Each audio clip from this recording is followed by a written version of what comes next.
Think about observable behavior this way. If you're in an elevator all by yourself, what you say and do in that elevator, that's your personality. Now, when the elevator doors open up and you step out, that's your observable behavior, how others view you. We don't need to get into personality today because I'm no therapist and we don't have time for all of us to talk about our deep, dark secrets, right?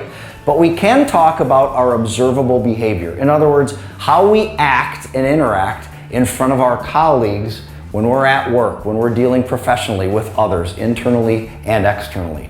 Your communication style is what your personal brand is made of. So think about it in these terms.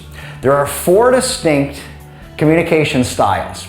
Basically, humans have one of 4 distinct communication styles. It doesn't mean we're locked into that style and that's the only style we ever exhibit when communicating with others, but it does mean that we predominantly exhibit the behaviors of one of these 4 communication styles. So I'll go through these briefly for you. The first one is the driving communication style. These are people, we also call them type A. They're independent, they're formal, they're more practical. The second type of communication style is expressive. These are the people who are animated, they might be forceful, they're very spontaneous. The third communication style is amiable. These are the people who are dependable, they're supportive, and they're very open. Finally, there's the analytical style. Serious, exacting, and more logical. Now, I've listed these styles in order 1 to 4, but I must say there is no bad style, and no one style is better than another style. They're simply unique from one another, and we can improve our communications by, first of all, understanding our own style, and second of all, being able to adapt to other styles. Here's what we look for in the styles of others even before we start to communicate with them that might give us a hint of how they want to be communicated to. Driving style communicators are faster paced. They're always ready to move on. They tend to control the conversation. They need less information. They work in a present time frame. In other words, what do I need to do today to get the tasks I need to accomplish and the goals I've set achieved? And they're more formal and more serious in the way they dress and in the way they conduct themselves. The expressive style tends to be faster paced, very animated, tends to talk more, asks fewer questions, will look around and notice things. I like to call this the shiny object syndrome, right?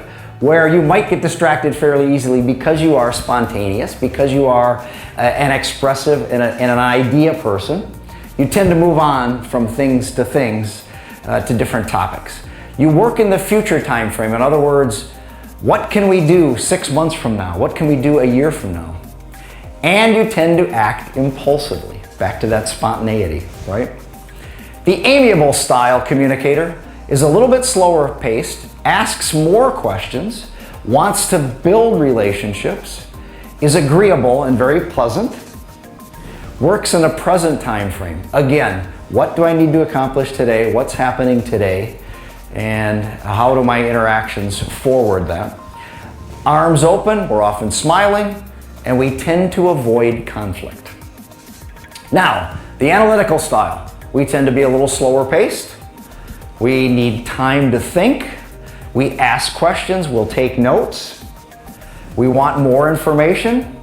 We're less concerned about relationships. We're more focused on tasks.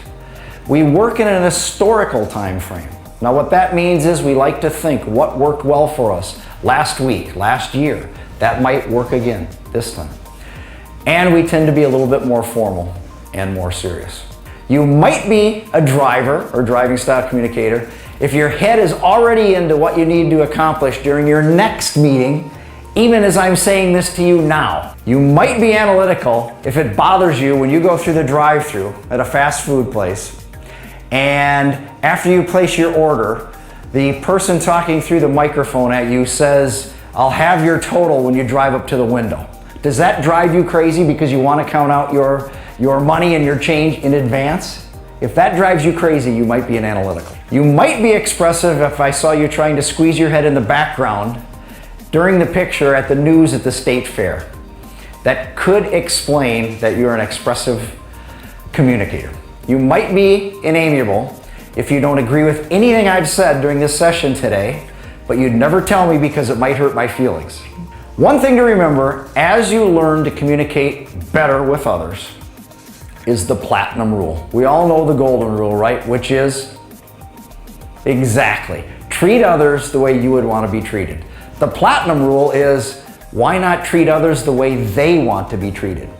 Can you recognize through our earlier discussion what kind of a communicator or how people feel most comfortable communicating? If you can recognize that and adapt to that through your style, you will be a stronger communicator. Your brand will be propelled even further by the fact that you're able to make connections to not only share value, but share value in a way that connects with the communication style of those you're interacting with.